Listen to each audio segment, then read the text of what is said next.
අයිබෝන් ඔන්න ඉතින් ශ්‍රී ලංකීය වගා ශේත්‍රයේ එවැගේම නයිමිස් කලාවේ හදවත බඳු හරිත නිම්නේ විනාඩියක් සමග ඔබත් එක්ක දොඩමළු වන්නටයි මේ සූදානම් වන්නේ.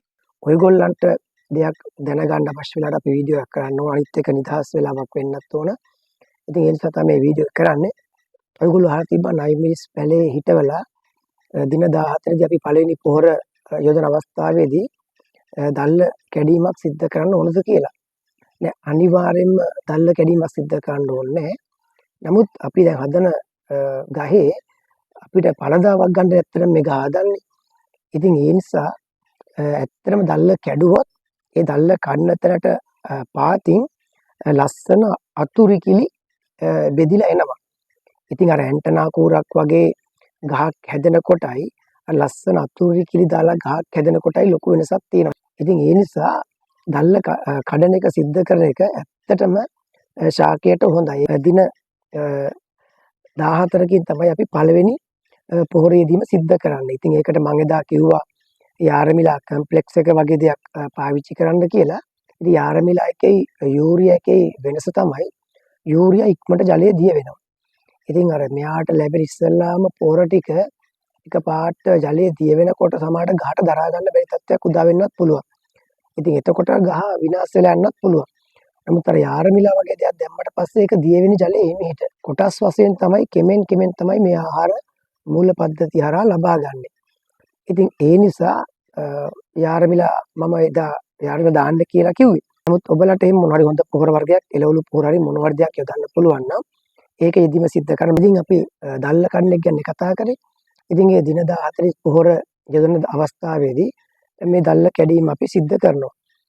මොකද එයා ඉස්සලා මූල පද්ධතියෙන් ආහාර ගන්න පටන් ගන්න ඒ දවසට ඒ දින 14 දී අයි පොහොර දැම්මට පස්සේ තමයි ඉස්සලාම පොහොර ගන්න පටන් ගන්න. ඉතින් එදාට දල්ල කඩනකොට අර කඩපු තැනි පාතින් අතුරුකිලි එනකොට ඒවා සාරවත් අතුරුකිලි ටික එන්න පටන් ගන්නවා. දල්ල කඩනකොට ඔයගොල්ලෝ අනිවාර්යෙන්ම කල්පනා කරන කාරණා කිහිපයක් තියෙනවා. ඒ තමයි දැන් වාණිජ වගාවක් වල ගස් ගොඩක් තියෙනවා ශේත්‍රයේ. හැබැයි දැන් ඔයාලා දින 14 දී මේ ඔක්කොටම පොහොර යොදන්න ඕන. ඉතින් එදාට දල්ල කඩනවා නම් ඔයාලා අනිවාර්යෙන්ම කල්පනා කරන්න ඕන මොනවා හරි. ඒ කියන්නේ ලෙඩක් ඇදිලා හරි මලානික වෙලා හරි තියෙන ගස්වල දල්ල කඩලා හොඳ ගස්වල දල්ල කඩන්න ලැහැත්ති වෙන්න එපා ඒ දවසේ. ඒ කියන්නේ ශේත්‍රයේ මොහලි නිරෝගී ශාකවල දල්ල කඩනවා නම් කියන්නේ රෝගී තත්ත්වයන්ගේ තියෙන ගස්වල අත දාලා ඒ රෝගී තත්ත්වයන් තමන්ගේ අතේ ගා ගන්න එපා. එහෙමොත් එම ඒවැ මොනවා හරි දිලීරයක් තිබුණොත් ඔයාලගේ හොඳ ගස් ටිකට ඒක බෝ වෙන්න බලනවා. ශේත්‍රයක නයිමිස් පැලවල දල්ල කඩනවා නම් නිරෝගී ගස්වල විතරක් දල්ල කඩන්න. අනිත් කාරණේ තමයි දල්ල කඩනකොට වැසි කාලවලදී කියන්නේ ගොඩාක් අධික වර්ෂාවන් තියෙන දවස්වල දල්ල කැඩීම සිද්ධ කරන්න එපා. මොකද අපි දන්නවා ජලය හරහා තමයි මේ දිලීර ව්‍යාප්තිය වැඩි වෙන්නේ. ඉතින් අර දල්ල කැඩුවට පස්සේ එදා වැස්සොත් එම අර කඩපු තැනින් ගහ ඇතුළට යම් කිසි දිලීරයක් අපේ වටපිටාවේ හරි ජලයේ හරි මොකද දිලීරයක් තිබ්බොත් එම ඒක ගහ ඇතුළට එන්න පුළුවන්. ඉතින් ඒ නිසා මේ දල්ල කඩනකොට වැසි කාලවල දල්ල කැඩීම සිද්ධ කරන්න එපා. වැසි කාලයක් තිබුණා හෝ නැතා හෝ දල්ල කඩන්න අවශ්‍යම නම් ඒ දල්ලපු කඩපු තැනට මැන්කොසෙබ් හරි ඩැකොනිල් හරි මොන හරි දිලීර නාශකයක් එතෙන් ස්ප්‍රේ කරන්න. එතකොට අපිට අර දිලීරෙන්න තියෙන මේ ප්‍රවණතාවය අඩු වෙනවා. ඉතින් ඒ කාරණා ටික මතක තියාගෙන තමයි මේ දල්ල කැඩීම සිද්ධ කරන්න ඕන. අපි දැන් බලමු පළවෙනි දින 14ක් සහිත පැලයකට කොහොමද අපි පොහොර යොදන්නේ. ඒ වගේම අපි කොහොමද මේ දල්ල කැඩීම සිද්ධ කරන්න කියලා. මේ තියෙන්නේ දින 14ක් වයස පැලයක්. ඉතින් මේක දියර පොර මොනවද දාලත් නැහැ. කුමිනාශක අපි සල්ප එකපාරක් ගහලා තියෙනවා. දැන් අපි බලමු මේකට පොහොර දාන්නේ කොහොමද කියලා. ඉස්සෙල්ලාම කවරේ වටේට මෙන්න මෙහෙම පොඩියට ඇඟිලි වලින් කානුවක් වගේ එකක් හදා ගන්න. ඔන්න ඔය ආකාරයට.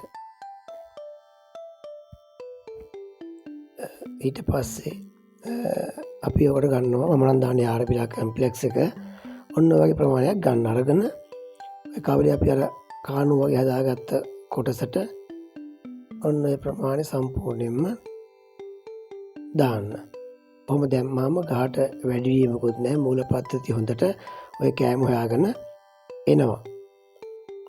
ඔන්න ඔතයි පේන්නේ ඈතට. ඊට පස්සේ පොහොර දාපේක උඩින් ඔන්න පස් දාන්න. මම නම් මේ පස් පුච්චලා තියෙන්නේ. මම ඒ නිසා මේ ජීවාණුවරණයක් සිද්ධ කරේ නැහැ. ඔයාලා එහෙන් පිච්චුවේ නැත්තම් ඔයගොල්ලෝ මොනවා හරි টොප් සීන් හරි තිරාම හරි හෝමායි හරි ටච් කරින් හරි මොනවා හරි දිලිරනාශකයක් ඔකට ගහන්න. මම ඔය පස් පුච්චලා තියෙන නිසා මම දිලිරනාශකයක් භාවිතා කරේ නැහැ. ඊට ඔන්නම මල් බාල්දියකින් ටිකක් ඈතින් හොඳට ගහ තෙමෙන වතුර දාන්න. දැන් අපි ඊළඟට බලමු දින 14 දල්ල කරන්නේ කොහොමද කියලා. ඉතින් ඔන්නම ඇඟිලි දෙකෙන් ඔන්නම කරලා ඔන්න මුඩින් නියපොත් දෙකෙන් කඩන්න. එච්ච ලොකු අමාරුවක් නැහැ. ඔන්න උඩම තියෙන කොළ දෙක කඩලා ඉවත් කරන්න. ඔන්න එතකොට ඔන්නම තමයි අපිට දල්ල කැඩුවට පස්සේ ඊට පස්සේ අපේ ගහ පේන්නේ. ඉතින් ඊට පස්සේ දවස් 6ක් විතර ගියාම 5ක් වගේ ගියාම අර වාට පේන දල්ල කඩපු තැන අර දල්ලපු කඩපු තැනින් මේ ආය මුකුත් එන්නේ නැහැ. ඊට පාතින් චූරිය නිකන් අතුරු කිලි වයක් ඇවිල්ලා තියෙනවා. ඔන්න ඊළඟට දින 10ක් වෙනකොට අපි පොහොර දාලා දින 10ක් ගියාම ඔන්නෝම ලස්සනට කඩපු තැනට දල්ල කඩපු තැනට පල්ලෙන් ඔන්නෝම අතුරු කිලි ඇවිල්ලා පේනවා. මෙන්න මේකත් විශේෂ කාරණයක්. ඔය කණාමැදික් වගේ පොඩි සතෙක් තමයි ඔන්න ඔය යෂෝරා බොන්නේ. ඕකට ඔයගොල්ලෝ මේ සල්ප වගේ දෙයක් ගහන්න. ඒතකොට ඒක එහෙම ඒ සතත් අයින් වෙලා යනවා ආයෙන්නේ නැහැ. ඊට පස්සේ ඊට කොළ ටික කල්ලා දාන්න ඔය කණාමැදිය කාලා වගේ තියෙන කොළ ටික. මේ බලන්න ලස්සන ඉතින් ගහ සම්බරව හැදෙන හැටි ඔය පේනව නේද? ඔන්න ඔක තමයි දල්ල කඩපුවාම අපිට තියෙන වාසිය. ඔන්න මේ අර සල්ප ගැව්වට පස්සේ සත්තු ගියාට පස්සේ පොහොර දාලා තව දින 11ක් විතර යනකොට ගහ තියෙන විදිය. මේක නම් මේ වෙන ගහක් මම ඔයගලන්ට පෙන්වන්න ගත්තේ මේ බලන්නකො ඉතින් අතුරු කිලි ලස්සනට අර කඩපු තැනින් පල්ලෙන් දාලා ඔන්න ඔය විදියට ගහ විශාල වෙනවා.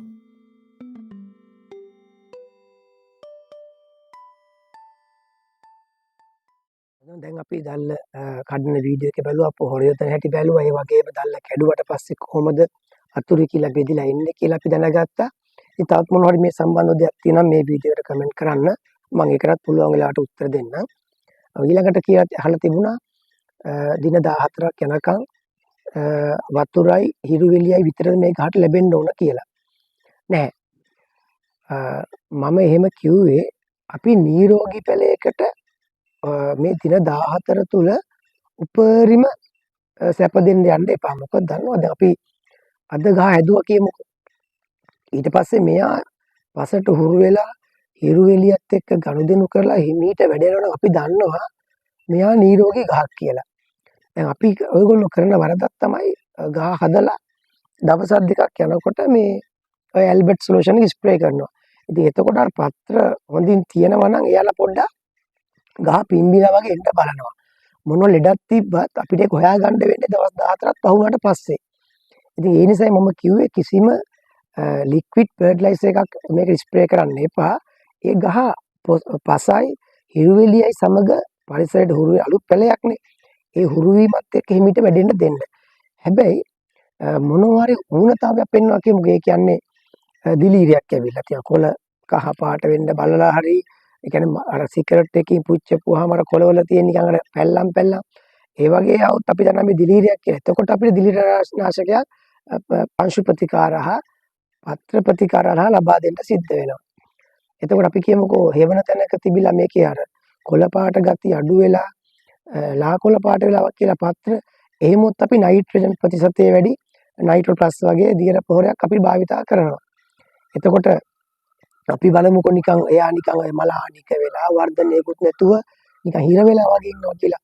දැන් ඒ වගේ අවස්ථාවකදී ඔයගොල්ලෝ දන්නේ නැහැ හරියට මොකද්ද මෙයා ඉල්ලන පොහොර જાතිය කියලා. ඒ වගේ අවස්ථාවක අපි ඇල්බර්ට් දියර පොහොරක ස්ප්‍රේ කරලා කමන්න. එහෙම නැතුව ගහ කිසිම සංකුලතාවයක් පෙන්වන්නේ නැත්නම් එහෙම මේ ඇල්බර්ට් ලික්විඩ් එක ස්ප්‍රේ කරන්න යන්න එපා. ගහ පාඩු හැදෙන්න දෙන්න. දැන් මොකද අපි ඉස්සෙල්ලාම බලන්න ඕන මෙයා මේ දවස් 14න් හැදුවට පස්සේ එක පාට මේ ඉහළට ගන්න නෙවෙයි. අපි මෙයාට පුළුවන් තරම් කටුක බව දීලා ජලය සහ හිරු එළියේ නැగిලා ඉවරලා දින 14 දී මේ ඝන පොහොරක් දෙන එක තමයි අපි කරන්න ඕනේ. ඒකට හේතුව තමයි අපි කොච්චර පත්‍ර වලට දියර පොහොර දීලා මෙයාව උස්සගත්තට වැඩක් නැහැ. මෙයාගේ මූල පද්ධතිය කම්මැලි වෙලා නම්. අපි බලන්න ඕන මූල පද්ධතිය සක්‍රිය කරගන්න. එතකොට තමයි නිරෝගීව පසත් එක්ක සම්බන්ධ වෙලා මෙයා ශක්තිමත්ව නැගී සිටින්නේ. අපි දියර පොහොර දීලා මෙයාගේ අපි ගහ එහෙම දියර පොහොරෙන් උස්සා ගන්න බැලුවොත් එම මෙයාගේ මූල පද්ධතිය සක්‍රිය වෙන එක නතර වෙනවා. එයාලා කම්මැලි වෙනවා. ඉතින් එතකොට තමයි ගොඩක් වෙයි ගස් කඩන් වැටෙන්නේ. බලන්නකො ටනල් ඇතුළත බැඳෙන්නේ නැත්නම් එම ගහ කඩන් වැටෙනවනේ. ඉතින් ඒ නිසා පුළුවන් තරම් මූල පද්ධතිය සක්‍රිය කරගන්න බලන්න. මූල පද්ධතිය කම්මැලි වෙලා ලික්විඩ් ෆර්ටිලයිසර් වලින්ම ගහ නැකිට්ටොත් එහෙම මූල පද්ධතිය අපිට අවශ්‍ය කාලේ දුන්නා සක්‍රිය කරගන්න බැරි වෙනවා. දැන් බලන්නකො අපි ඉස්කෝලේ කාලේ වුණත් අපි නිදාගෙන ඉන්නකොට අම්මා කිරි එක ගෙනල්ලා පැත්තකින් තියලා තේක බොන්නකො අපි නම් ඔය කම්මැලි කැමිනේ නැකිටලා තේක බීලා නිලා ආය ඇඳට වැටෙනවා. කම්මැලි. නමුත් අපි වැඩ කරන වෙලාවක උදේ නැගිටලා උදැල්ලක් කරන් වැඩ කරනකොට පස්සේ අම්මා තේකේ දුවලා ගිහලා තේක බොන අපි ක්‍රියාශීලී. ඒ වගේ තමයි මූල පද්ධතිය. එයාට අපි දැන් කෑම දෙනකොට මූල පද්ධතිය එයා දැන් දවස් 14ක් යනකම් එයාට කෑම නැහැනේ. එයා එතකොට කම්මැලිකමෙන් තමයි ඉන්නේ. කෑම නැතුව කෑම හොයන ගම. ඉතින් කෑම හොයන ගම ඉන්න කෙනෙකුට කෑම ටිකක් දෙනකොට එයා ඒ කවරේ අර පොහොර දාපු තැනට එයා ගම මූල පද්ධතිය ගමන් කරනවා. ඉතින් ඒක මූල පද්ධතිය ගමන් කරනවා කියලා කියන්නේ ගහේ වර්ධන වේගය වැඩි වෙනවා කියන එක. ඉතින් පුළුවන් තරම් දින 14ක් වෙනකන් අවශ්‍ය වුණොත් හැර දියර පොහොර යෙදීමෙන් වලකින්න. මේක දැන් ගොඩක් කට්ටියට ප්‍රශ්න තියෙන නෑ එහෙමනේ අපි මෙහෙම කරනවා කියලා. නමුත් ඔයගොල්ලෝ බලන්නකෝ පළවෙනි මුරේ දෙවෙනි මුරේ තුන්වෙනි මුරේ යනකොට ගහ හැක් වෙලා කඩන් වැටෙන්න බලනවා. එක්කෝ කොළ කහ වෙන්න බලනවා. යා ලෙඩ පෙන්නනවා. මුල් කාලේදී පුළුවන් තරම් මේ ගහට දුක දෙන්න. තීලා ඉවර වෙලා ඊට පස්සේ අප දෙන්න පටන් නැත්නම් එයා මුලදී මේ නයිට්‍රජන් දෙනවා, ෆොස්ෆරස් පොටෑසියම් අධික ෆොස්ෆරස් දෙනවා. මේ ඇල්බර්ට් සොලියුෂන් එකේ සිංක් අනම්මන කැල්සියම් ඔක්කොම දෙනකොට බැරි වෙලා හරි අපි කරල් කඩන කාලෙක මෙයාට පුංචි හරි පෝෂණ උණතාවයක් ආවොත් එම මේ ගහ විනාශ වෙනවා. ඉතින් මේවා මම කියන්නේ අවුරුදු 10ක් 12ක් තිස්සේ ගස් එක්ක කරපු ගනුදෙනුවත් එක්ක මම දැකපු දේවල් වලින්. ඉතින් ඒ නිසා මේක තව කෙනෙක්ට මේක වැරදි වෙන්න පුළුවන්. ඉතින් එහෙම වැරදි වුණා නම් එයාගේ තොරතුරුත් මේකේ කමෙන්ට් කරන්න. එහෙම ගැටලුවක් නැහැ. මොකද අපි මේක අපි හැමෝම දැනුවත් වෙලා කරන්න ඕන දෙයක්. ඉතින් පුළුවන් නම් විතරක් අර විදියට කරලා බලන්න. ඊට පස්සේ අපි දින 14න් පස්සේ මොනවා හරි අපිට දියර පොරක් දෙන්න අවශ්‍ය නම් අපි දියර පොරක් දෙමු. පුළුවන් තරම් බලන්න මූල පද්ධතිය හරහා කෑම දීලා ගහේ මූල පද්ධතිය සක්‍රිය කරගෙන ගහ නිරෝගීමත්ව වැඩිම සිද්ධ කරගන්න. ඉතින් ඊට පස්සේ ආය අහලා තිබුණා මිරිස් වගා කරන්න අනිවාර්යයෙන්ම ටනල් එකක් ගහන්න ඕනද කියලා. මෙහෙමයි. මට ටනල් එකක් ගහන්න කියලා කියන්න බෑ. මම ටනල් එකක් ගහන්න එපා කියලා කියන්නත් බෑ. මම ටනල් එකකින් බලාපොරොත්තු වෙන්නේ ඇතුළට ජලය කියන්නේ වැහි වතුර වැටෙන්නේ නැති එක විතරයි මම නම් ටනල් එකකින් බලාපොරොත්තු වෙන්නේ. හැබැයි ටනල් එකක් ගහන්න අවශ්‍ය තැනුත් තියෙනවා. අපි හිතමුකෝ නුවරඑළිය බණ්ඩාරවිල සීතල ප්‍රදේශ තියෙනවා. සීතල දේශගුණයක් තියෙනවා. හැම වෙලාවෙම පිනි හරි වැටෙනවා. ඉතින් අපිට ඒ වගේ තැනකදී අපිට මේ ජලය හැම වෙලාවෙම වෙනකොට ගහට එක අපි දන්නවනේ කොහොමත් දිලීර වලට ඒක කොහොමත් උත්තේජකයක් කිය ජලය අපිට මේ වෙලාවට ටනල් එකක් කියන්නේ ආරක්ෂිත ගෘහයක් අපිට නිර්මාණය කරගන්න වෙනවා. එහෙම නැත්නම් අපි අනුරාධපුර පොළොන්නරු පැත්ත කියලා. මේ පැත්තේ ටනල් එකක් ගන්නකොට අර UV පොලිතින් එකෙන් ලොකු හීට් එකක් ඇතුළට එනවා. ඒතකොට ග්ලෝවස් ෆෑන් ගහන්න ඕන. එන කතන්දර ගොඩක් තියෙනවා. ඉතින් එහෙම ගහලත් වගා කරගන්න බැරි වුණොත් එහෙම ඔයගොල්ලෝ එතනත් ඔයගොල්ලෝ අසරණ නැති. ඒත් ගොඩාක් උෂ්ණ ප්‍රදේශවල නම් ටනල් එකක් ඉතින් ගහන්න කියලා මට කියන්න බෑ. ඔයගොල්ලෝ ඒක කල්පනා කරලා බලන්න. ටනල් එකක් ගහන එකෙන් ඔයගොල්ලෝ හිතනවා නම් බැරි වෙලා හරි දිලීර ආසාදන හෝ කෘමිහානි පාලනය වෙයි කියලා ඒක නම් කවදාවත් වෙන්නේ නැහැ. ඒක එළියට වැඩිය ප්‍රචලිත වෙනවා ඉක්මනට ටනල් එකක් ඇතුලේ. අපි මේ ළඟදිත් පරීක්ෂණයක් කරා. දැන් මේ සත්තු ඇතුලේ ඉන්න පැලමැක්කෝ කුරුදිත්තෝ ඔය මයිටා වයින් කර ගන්න අපි බැලුවා මොකද්ද කරන්න පුළුවන් ලේසිම ක්‍රමයක්. පස්සේ ඒකට එක සොලියුෂන් එකක් හම්බුණා. අපි දන්නවා චූටි කුරුමිනියෝ ඉන්නවා. ඉතින් අද ඇතුලේ සත්තු විනාශ කරගන්න විලෝපිකයෙක් විදියට අපි කුරුමිනියෝ ඇතුළත් කරලා බැලුවා මේ ටනල් ඇතුළට. ඉතින් ඒකෙත් 50ක් විතර සාර්ථකත්වයක් තියෙනවා මිසක් ලොකු සාර්ථකත්වයක් නෑ. අපි ගොඩක් අර ස්ටිකර් භාවිතා කරනවා, කහ පාට ස්ටිකර් භාවිතා කරනවා. ඉතින් ඕ වගේ දේවල් කරලා කන්ට්‍රෝල් කරගන්න පුළුවන්. ඒවට ටනල් එකක් ගහලා අර සත්තු වෙන්නේ නැහැ, දිලීර වැළඳෙන්නේ නැහැ කියන එක නම් වෙන්නේ නැහැ. ඒක අනිවාර්යෙන් වෙනවා. හැබැයි අපි කියපොත් අපි පළතාවානක් කරනවා කියලා. හැබැයි අන්නේ පළතාවානක් කරනකොට නම් අපිට අනිවාර්යෙන්ම මේ වගේ ආරක්ෂිත ගෘහයකට යන්න වෙනවා. මොකද පැල තියෙනකොට පැල කාලෙදී වැස්සට පැල තෙමුණොත් පැල කඩන් වැටෙනවා. ඉතින් ඒ නිසා අපිට පැල කාලෙදී නම් අපි සාමාන්‍යයෙන් ආරක්ෂිත ගෘහයක් නිර්මාණය කරගත්තට කමන්නේ නැහැ. අපි UV එකක් දාලා වටේට කුමි ප්‍රතිරෝධක දැල් ටික දාලා යටින් ගඩොල් බැඳලා අතුරු ජලය නිසා ගඩොල් බැඳලා එහෙම ඔය කරට ගැළපෙන විදිහේ ආරක්ෂිත ගෘහයක් නිර්මාණය කරගත්තට කමක් නැහැ. එහෙම නැතුව නිකරුණේ කවුවත් කරන්නම් වාලේ අතේ සල්ලි තිබ්බ පළියට ආරක්ෂිත ගෘහ ගහන්න යන්න එපා. මොකද අපි දන්නේ නැහැනේ ගහක් ගැන එකපාරට ලෙඩ ඇවිල්ලා විනාශ වුත් ඔයගොල්ලන්ගේ මුදල් ටික අපරාධේ. ඉතින් මේක හොඳ ආයෝජනයක්. නමුත් අපිට හරියටම කියන්න බෑ මේකෙන් කොයි කාලෙද අපිට ප්‍රතිලාභ ලබා ගන්න පුළුවන් කියලා. මොකද මගේ යාළුවෙක් කරා MICH1 9 මිනිස්. ඉතින් අපි දන්නවා වැරණිය එකයි ගල්කිරිය ආගම එකයි මේ ක්‍රොස් කරලා තමයි MICH1 මිනිස් සීඩ්ස් හදන්නේ. ඉතින් ඒක දවසක් රෝග වයක් කියලා මට බැරි මතන කන පොඩ්ඩක් කියලා බලන්න ගියාම ගන්න දෙයක් නැහැ. ඒකේ තනිකර මැස්සෝ පෙරිලා දිලීර ඇවිල්ලා ගන්න දෙයක් නැහැ. ඉතින් නමුත් ඒගොල්ලෝ සීඩ්ස් විකුණනවා. ඉතින් නමුත් ඒ නිසා ඉතින් උකට කල්පනාකාරී වෙලා බලන්න මේ වගේ දෙයක් කරනකොට ඕගොල්ලන්ගේ මුදල සහ ඔයගොල්ලන්ගේ කාලේ ශ්‍රමය අපද නොවෙනවා නම් විතර කල්පනා කරලා බලලා මේ ආරක්ෂිත ගෘහයකට යන්න. එහෙම නැතුව ඉතින් එහෙම නැතුව කරන්නම් වාලේ නම් ආරක්ෂිත ගෘහ වලට යන්න එපා. මම දැක්ක එක කම්පැනියක් දාලා තිබ්බා මේ පැලයක් රුපියල් 190ක්ද කියලා එයාලා පළදාව ගන්නවා. එයාලා 100%ක් නිවැරදි වගා උපදෙස් දෙනවා කියලා.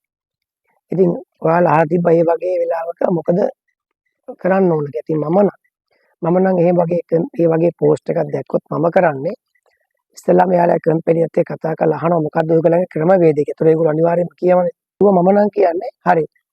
මම මගේ ඉඩම දෙනවා. ඔයගොල්ලෝ පැල ටික දෙන්න. ඔයාලගේ වගා උපදෙස් ටික 100% සාර්ථකයි නම් ඉතින් මගේ වගාව වර්ධින්න විදිහක් නැහැනේ. එතකොට ඔයාලා කියන ප්‍රමාණයට මේකේ පළදාව හැදේ. ඒ නිසා එතකොට දැන් මට 2500 මිලකට 3000 මිලකට ගන්නවා නම් මට එච්චර එපා. මට රුපියල් 1000ක් දෙන්න. ඔයාලා කුමිනාශක ටිකයි දිලීරනාශක ටිකයි වගා උපදෙස් ටිකයි දෙන්න මම මගේ ඉඩම දෙනවා. මම නම් මේ වගේ පෝස්ට් එකක් දැක්කොත් මම කෝල් එකක් කරන් කතා කරොත් මම නම් ඒගොල්ලන්ට යෝජනා කරන්නේ මේ විදිහට. ඔයගොල්ලෝ බුද්ධිමත්ව කල්පනා කරලා බලන්න.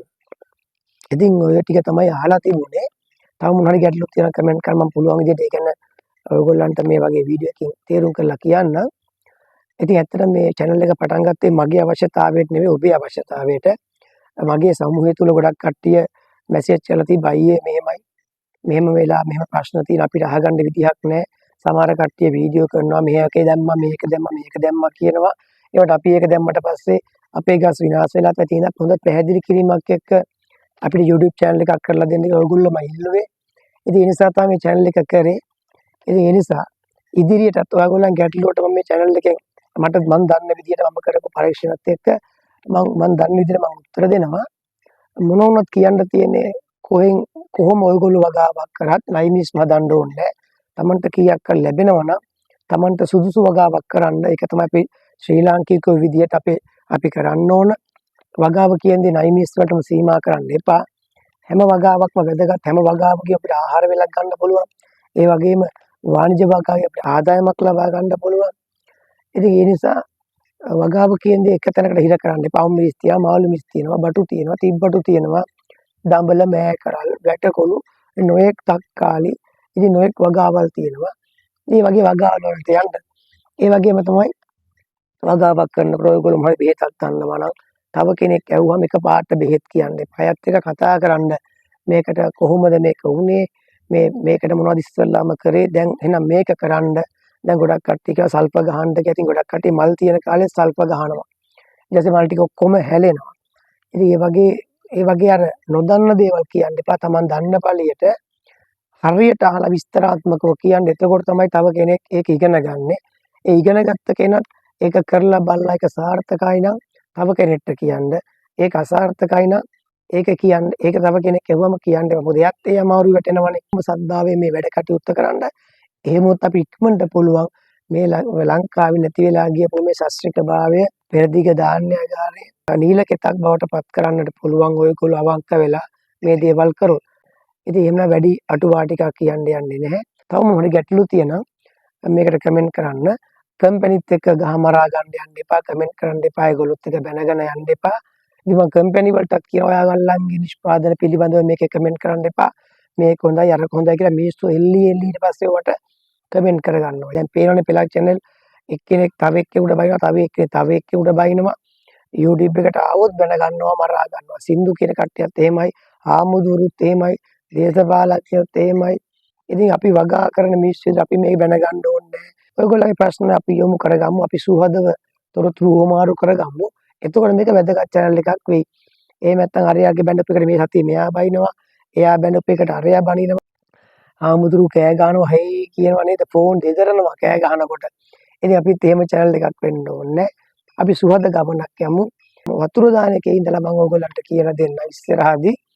එහෙම කරලා මේ සමූහය තුළ හොඳ ගමනක් අපි ඉස්සරහටත් යමු. වගා තොරතුරු සමග ඔබේ ගැටලු වලට උත්තර සොයමින් අදත් මේ නිම්නයේ මේ විනාඩියේ මේ නැවතුන තැන අද අවසන් කරන්නටයි මේ සූදානම් වන්නේ. මේ වීඩියෝ එකේ මොනවද දෙයක් ඔබේ දැනුමට එක් කරගත්තා නම් ඔබ තවත් කෙනෙක් සමග මේක බෙදා ගන්න කැමති නම් තවත් කෙනෙකුට බලන්න ෂෙයා කරන්න. ඔබට තවත් කුමන හෝ ඔබගේ වගාවේ මොනවා හරි ඔබට නොතේරෙන ගැටලුවක් තියෙනවා නම් වීඩියෝ එක බලලා ඒකට කමෙන්ට් එකක් දාන්නත් අමතක කරන්න එපා. ඒ වගේම අපි යම් දෙයක් කියනකොට අපි කිසියම් මොහොතක කිසිම කෙනෙක් ටාගට් කරලා මූලික කරගෙන ඉලක්කයක් කරගෙන අපි කියන්නේ නැහැ. ඔබ හරියට දෙයක් කරනවා නම් ඔබට ඒකට නිසි උත්තර ලැබෙවි. ඔන්න අපි අදත් හරිත නිම්නේ විනාඩියක් තුළින් ඔබේ ආලින්දෙන් සුළු දවසකට සමුගන්ට මේ සූදානම් වන්නේ. ආයෙත් දවසක ලස්සන වීඩියෝ එකක් අරගෙන ඔයාලගේ නිවහනට එනවා කියලා පොරොන්දු වෙමින් අදට සමුගන්නවා. සියලුම ගොවි මහතුන්ට සුබම සුබ දවසක් ඒ වගේ සුබ කාලයක් උදා වේවා කියලා ප්‍රාර්ථනා කරනවා.